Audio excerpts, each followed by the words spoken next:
大家好，我係心噏人。社會每日發生咁多事，不如等我同你深入傾下講下，分析一下，話唔定可以令你對唔同嘅事有全新睇法。響開始之前，記得幫手 comment、like 同 subscribe 心噏社嘅 channel。事不宜遲，up 啊！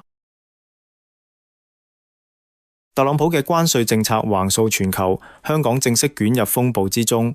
美國對中國加徵關稅，連帶香港都被一視同仁，取消小包裹免稅優惠，甚至威脅埋獨立關稅區嘅地位。特朗普嘅關稅政策唔單止係對中國嘅經濟圍堵，更加係對全球自由貿易體系嘅重擊。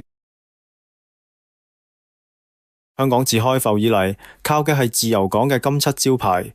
英國人留低嘅制度，令香港成為全球第7大轉口港，轉口貿易量一度係本地 GDP 嘅3倍。呢套遊戲規則本來係資本主義嘅完美示範，左手接中國貨，右手賣俾美國客，中間收手續費，輕輕鬆鬆賺到盆滿缽滿。但係呢套模式有個致命弱點，香港從來都唔係真正嘅生產者，而係中間人。當全球供應鏈重組，美國唔再容忍商家避稅，香港嘅轉口優勢就瞬間蒸發。特朗普一刀切，將所有鋼鋁關稅冇豁免，連帶香港嘅物流、內地電商，好似 Temu 亦都受到嚴重嘅影響。香港商界原本以為搬廠去東南亞就可以避開關稅，點知美國早已經睇穿呢種玩法，連越南、墨西哥嘅轉口漏洞都一一封堵。港府聲稱香港嘅獨立關稅區地位係由基本法賦予，而非美國所恩賜。但事實係國際貿易嘅本質係權力遊戲，而並唔係法律條文。1992年嘅美國香港政策法先係香港享受特殊待遇嘅關鍵，而並非港英時代嘅某一條法例。美國若果單方面撤銷呢個地位，香港對美出口嘅轉口貿易將會直接受到衝擊。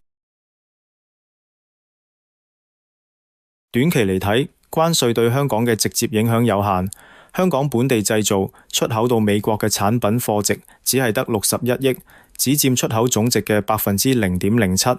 真正受影響嘅其實係轉口貿易，但長遠嚟講，香港嘅國際金融中心地位恐怕會受到動搖。美國如果進一步限制資金流動，甚至將香港踢出 SWIFT 系統，雖然呢個可能性極低，將會對香港嘅離岸人民幣業務、外資企業總部地位帶嚟嚴重打擊。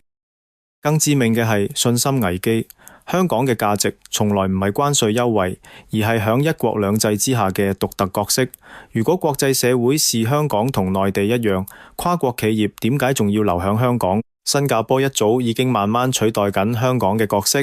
前歐盟駐港澳辦事處主任高宇慈更直言，歐盟喺去風險政策下已經將香港同內地視為一體。香港人一向以國際化自居，但當美國唔再視香港為特殊實體，當歐盟將香港同內地一視同仁，香港嘅獨特性只會慢慢消失。更可怕嘅係，呢種去特殊化唔單止發生響貿易領域，仲會蔓延至金融、科技甚至教育。香港人習慣左右逢源，但當世界走向兩極對立，呢種生存策略響今時今日仲得唔得呢？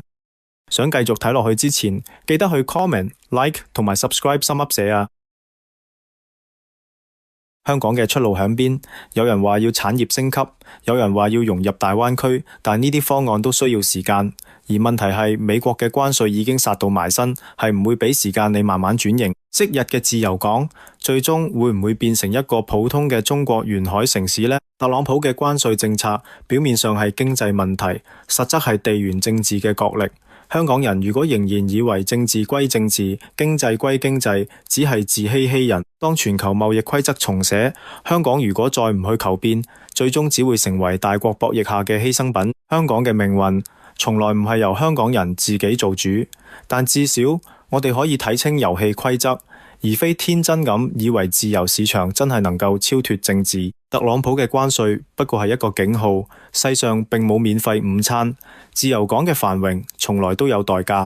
好，今日噏住咁多先，下次再同大家噏其他嘢，拜拜。